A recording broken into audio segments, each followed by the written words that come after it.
جی سر میں فرحان بات کر رہا ہوں صوبہ سندھ کے ضلع مٹو خاص کی تحصیل ڈگری سے. جی وزیر اعظم صاحب، میں ڈسٹرکٹ مٹو خاص ڈویژن مٹو خاص کے حوالے سے آپ کے سامنے ایک عرض رکھنا چاہتا ہوں.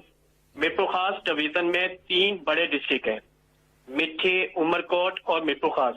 یہاں ہزاروں نوجوان صرف اس بنا پر اپنی تعلیم آگے نہیں بڑھا سکتے کیونکہ مٹو خاص ڈویژن میں کوئی بھی یونیورسٹی نہیں ہے. میرا آپ سے مطالبہ ہے کہ مٹو خاص ڈویژن جس میں مٹھی ڈویژن ضلع بھی آتا ہے اسے ایک یونیورسٹی وفاق کی جانب سے دی جائے. دوسرا میرا آپ کے سامنے عرض ہے کہ ڈگری تحصیل کے 40 کلومیٹر دور گیس موجود ہے، لیکن تحصیل ڈگری جھڈو اور میں گیس کی سہولت میسر نہیں. ایک لمبا عرصہ ہو گیا کہ وفاق نے سندھ کے ان ڈسٹرکٹس کو نظر انداز کیا ہوا ہے. تو میرا آپ سے مطالبہ ہے کہ سندھ کے ان ڈسٹرکٹس کو جو کہ پاکستان کی معیشت میں زراعت میں بڑا اہم کردار ادا کرتے ہیں اس پر ضرور توجہ دیں. شکریہ. یہ گیس کا تو میں آپ کا چیک کر لوں گا کہ اس کا کیونکہ یہ وفاق کے پاس ہے تو اس کی تو میں آپ سے یہ آج ہی پتہ چلوائیں گے کہ ہم کیسے آپ کا گیس کا نیٹ ورک بڑھا سکتے ہیں.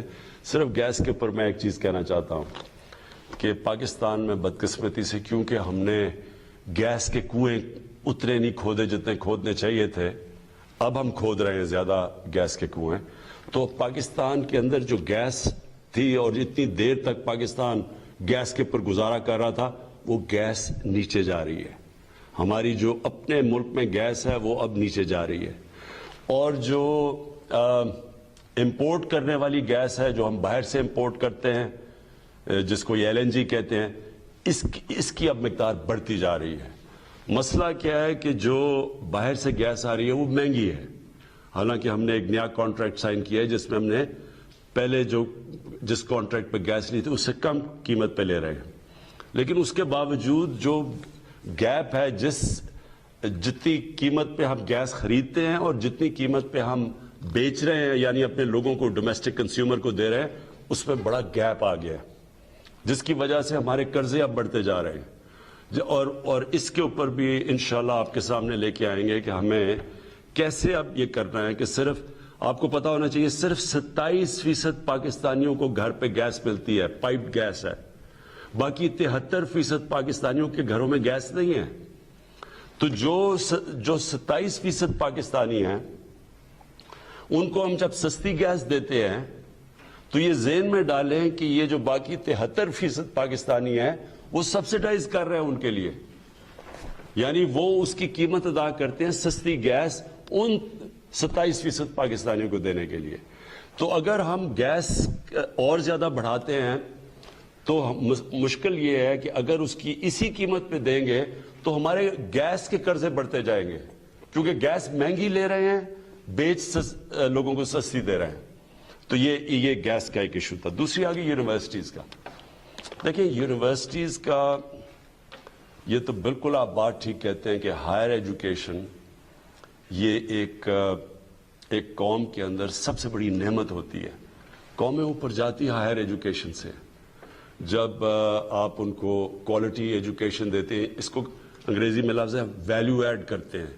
ایک انسان کو جتنی بہتر تعلیم دیتے جائیں وہ اتنا زیادہ پروڈکٹیو ہوتا جاتا ہے.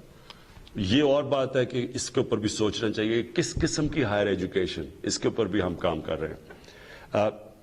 لیکن یونیورسٹی ایجوکیشن کا مسئلہ میں آپ کو بتاتا ہوں کیا آ رہا ہے. ہم یونیورسٹی بنا دیتے ہیں، بلڈنگ بنانے سے یونیورسٹی نہیں بنتی.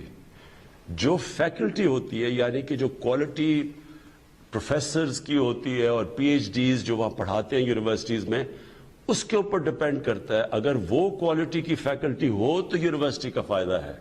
اگر آپ یونیورسٹی بنا دیں گے اور اس کے اندر کوالٹی کی فیکلٹی نہیں آتی تو وہ پھر یونیورسٹیز جس طرح کی ڈگریز دیتے ہیں آپ کے سامنے ہیں، بیچارے ڈگریز لے کے لوگ بے روزگار پھر رہے ہوتے ہیں.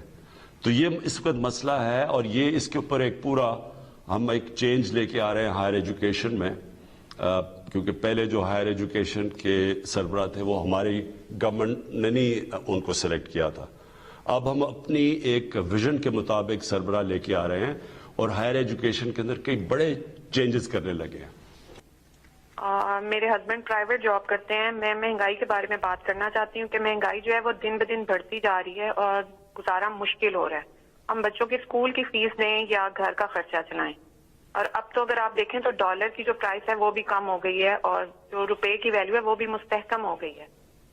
اور دوسری بات یہ کہ اب تو رمضان المبارک بھی آ رہا ہے, لیکن جو ہے بیسک کوموڈیٹیز کی پرائس بالکل کم نہیں ہو رہی ہے. تو خدا را آپ اپنا وعدہ پورا کریں اور مہنگائی کو کنٹرول کریں. اگر آپ یہ نہیں ہو سکتا تو پھر آپ جو ڈے فرسٹ سے کہہ رہے ہیں کہ آپ کو گھبرانا نہیں ہے, تو پھر آپ ہمیں گھبرانے کی اجازت دے دیں. جی امرین, بالکل آپ نے وہ بات کی جو کہ آپ یقین کریں کہ اب تک ہماری صرف اور صرف کانسنٹریشن اگر باقی ساری چیزیں ایک طرف ہیں تو مہنگائی ایک طرف ہے. اور مہنگائی کے اندر آپ نے تھوڑا سا سمجھنا ہے, کیونکہ مہنگائی تو کئی چیزوں کی ہے نا. کئی چیزوں کی مہنگائی ایسی ہے جو کہ ہم ایڈمنسٹریشن کی وجہ سے ٹھیک کر سکتے ہیں. مثلا یعنی اگر ایک دکان میں ایک قیمت آ رہی ہے اور دوسری دکان اور کوئی قیمت دے رہی ہے اور چیز تو وہی ہے, تو یہاں تو ایڈمنسٹریٹو سٹیپس لے سکتے ہیں اور ہم پورا اس کے اوپر بھی زور لگا رہے ہیں.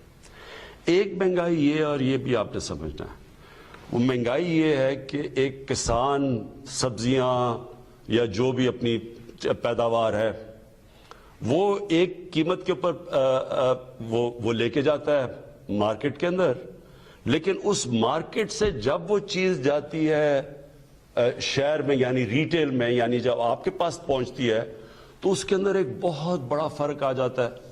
وہ کسان بیچارے کو پورے پیسے نہیں ملتے. میں نے کسانوں کو ملا جا کے, تو کسانوں نے کہا جی ہمارا تو مشکل سے خرچہ پورا ہو رہا ہے جو ہم اپنی پیداوار یا جو سبزیاں بتا رہے تھے, لیکن وہی سبزی جب وہ جا رہی ہے شہر کے اندر تو وہاں وہ دگنی سے بھی زیادہ قیمت پہ بک رہی ہے. تو جو بیچ میں مڈل مین ہے وہ بہت بڑے پیسے بنا رہا ہے. اس کا اب ہم ایک توڑ لے کے آئے ہیں اور انشاءاللہ یہ شروع بھی ہو گیا. ہم نے آہستہ آہستہ ایکسپیریمنٹ کر رہے ہیں کہ ہم ڈائریکٹلی وہ جو منڈی سے ایک اس طرح چیز کریں کہ ڈائریکٹلی وہ چیزیں جائیں گی لوگوں کے پاس اور وہ کسان کو بھی زیادہ پیسہ مل جائے گا اور جو لوگ ہیں جو شہر کے اندر لوگ ان کے لیے بھی قیمتیں کم ہو جائیں گی. یہ ایک پوری نئی چیز کر رہے ہیں کیونکہ ایک نیا سوچ لے کے آ رہے ہیں اور یہ شروع ہو گیا. لاہور میں ہم نے اب کئی جگہ شروع کیے ہیں یا اب اسلام آباد میں شروع کرنے لگے. یہ شہروں کے اندر اب ہم کرنے لگے, اس سے بھی فرق پڑے گا. ایک تیسرا طریقہ ہے, ایک تیسری وجہ ہے, وہ ہے جو میں شروع میں آپ کو کہتا ہوں کہ جب روپیہ مثلا ہمارا روپیہ اب آپ ہمارے آنے کے بعد 107 روپیہ تھا, ہمارے آنے سے پہلے روپیہ 124 تھا, لیکن اس سے 6-7 مہینے پہلے 107 کا تھا. یعنی 2018 کی شروع میں تقریباً 107 روپے کا ڈالر تھا اور وہ 2018 کے بعد وہ بڑھتے بڑھتے پہنچ گیا 160 روپے پہ. اور اب اللہ کا کرم ہے کہ ہماری اکانومی سٹیبل ہو رہی ہے تو روپیہ بھی مضبوط ہوتا جا رہا ہے. اس کا آپ کو افیکٹ آئے گا. مثلا امیجیٹلی افیکٹ تو آ گیا نا کہ ڈیزل کی قیمت گر گئی, آپ کو پیٹرول کی قیمت نیچے آ گئی, تو یہ تو آپ کو افیکٹ نظر آ گیا جب روپیہ مضبوط ہوا. لیکن اس کی جو جب 107 سے 150 روپے پہ بھی گیا تو اس کا افیکٹ کس کے اوپر پڑا؟ بجلی کے اوپر پڑا. آدھی بجلی بنتی ہے تیل سے, تیل ہوتا ہے امپورٹ. پھر جو بجلی کے سارے کانٹریکٹ سائن کیے گئے ہیں وہ ہیں سارے ڈالرز کے اندر, ہمارے سے پہلے کے کانٹریکٹ سائن کیے گئے ہیں. تو وہ کیونکہ ڈالر کے کانٹریکٹس ہیں وہ ایک دم اس کے اوپر بھی افیکٹ پڑ گیا. جیسے ہی ڈالر مضبوط ہوا روپیہ گرا, ادھر بھی قیمت بڑھ گئی. پھر جب ڈیزل مہنگا ہوا, ساری ٹرانسپورٹ مہنگی ہو گئی, ساری چیزوں کے اوپر اس کا کاسٹ چلا گیا. پھر جو باہر سے ہم چیزیں امپورٹ کرتے ہیں, باہر سے چیزیں سب سے بڑا تو جو عام لوگوں کو آپ کو افیکٹ کرتا ہے گھی. اب تقریباً 70% ایڈیبل آئل امپورٹ کرتے ہیں. 70% جو گھی کے اندر جو تیل جاتا ہے وہ امپورٹ کرتے ہیں. پھر دالیں, سب سے افسوسناک چیز یہ ہے کہ ہم نے ابھی تک ایک وہ زرعی ملک, ہم 70% دالیں اپنی امپورٹ کرتے ہیں. تو وہ یہ ساری چیزیں مہنگی ہو گئی.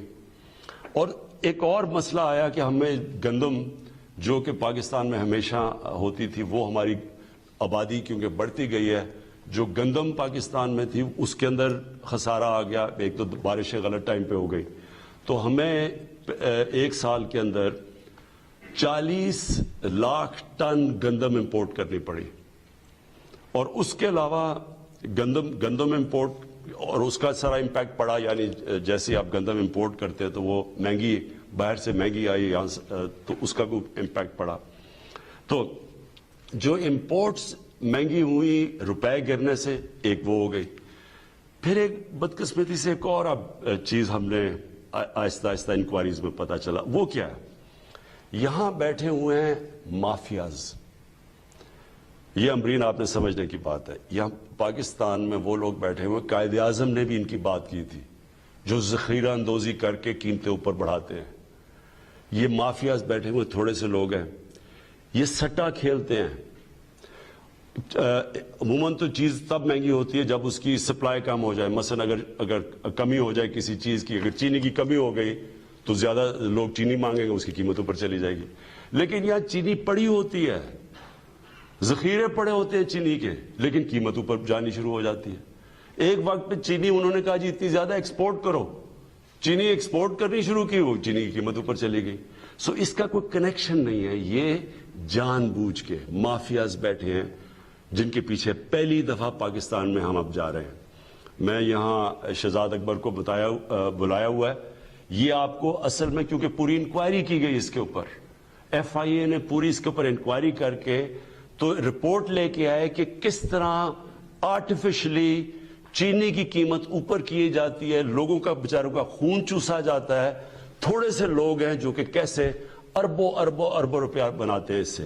اور یہ آٹے کے اوپر بھی ہمیں جب اس کے اوپر بھی ایک رپورٹ ہے کہ کیسے وہاں بھی ذخیرہ اندوزی کر کے تو آٹے کی قیمت اوپر لے جائی جاتی ہے۔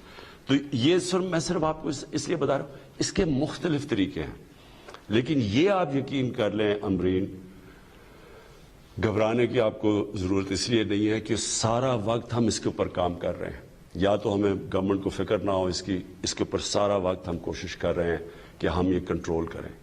اس کے اوپر جو سب سے بڑی چیز ہم اب کرنے جا رہے ہیں، اس سال ایک پوری نئی ایگریکلچر کی ایک ریولوشنری پالیسی لے کے آ رہے ہیں، جس سے ہم نے اپنا سارا جو ایگریکلچر کا سیکٹر چینج کر دینا ہے۔ اس میں سے پہلے ہم انفارمیشن ٹیکنالوجی کا استعمال کر کے پہلے سے پتہ چل جائے گا کہ کون سے سیزن میں کس چیز کی کمی ہوتی ہے، تاکہ کسی قسم کی شارٹیج آگے سے نہ ہو، تاکہ شارٹیج کی وجہ سے قیمتیں اوپر نہ چلی جائیں۔ لیکن یہ میں آپ کو بتا دوں کہ اس کے اوپر پچھلے ایک سال سے یہ مختلف چیزیں کہ کیا وجہ ہے مہنگائی کے، اس کے اوپر پورا کام ہو رہا ہے، اور انشاءاللہ آپ کو ہم اس کے اوپر